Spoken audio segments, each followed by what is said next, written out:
I realized very early on that if the information I had about myself was faulty, no teacher in the world could possibly help me.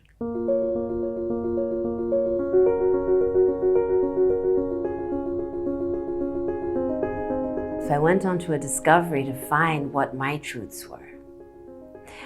And it became about unlearning. Unlearning why? Unlearning because as a child, I had impressions and perceptions of things that coined my world based upon what I experienced. I had impressions of people, I had impressions of the way life played out based upon what my education was and what my learnings were. As such, my tacit knowledge that developed, which was the knowledge of all my experiences, created what I thought was truth. But truth is individual. We all have our truths because we all go through different experiences. We don't all go through the same thing in order to coin what we believe to be reality. The mistake that happens is we think that our truths are the real truth, which is never the case because we're all unique. We all have our own impressions. So what happens? What happens is that we realize we should not be putting our limitations upon anybody else.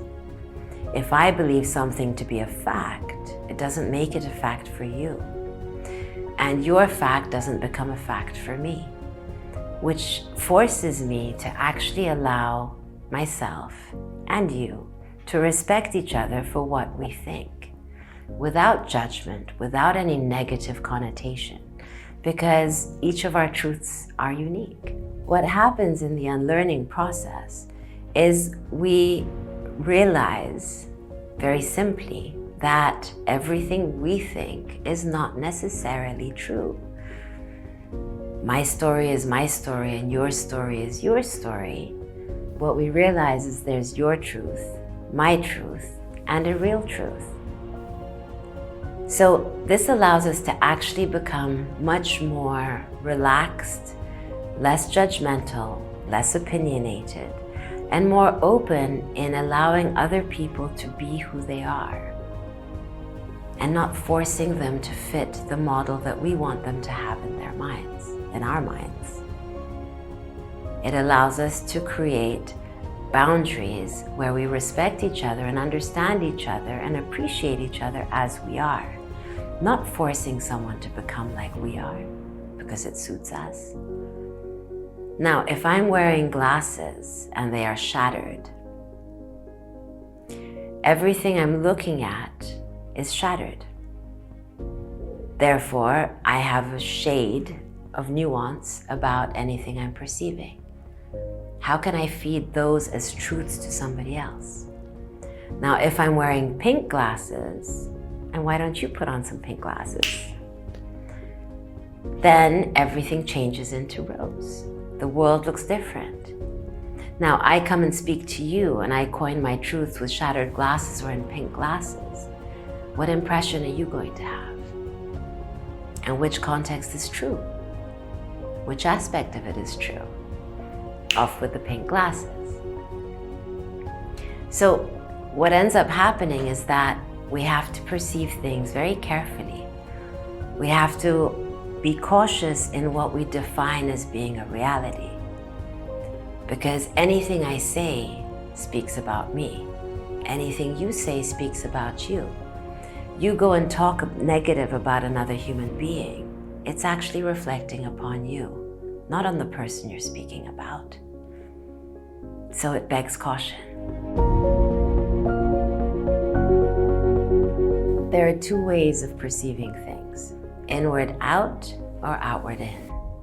If I'm functioning inward out, I'm defining myself to have my high standards, my structure, my sense of well-being, and I work hard to be my toughest taskmaster and create the best possible outcomes for myself and for those that surround me and for you.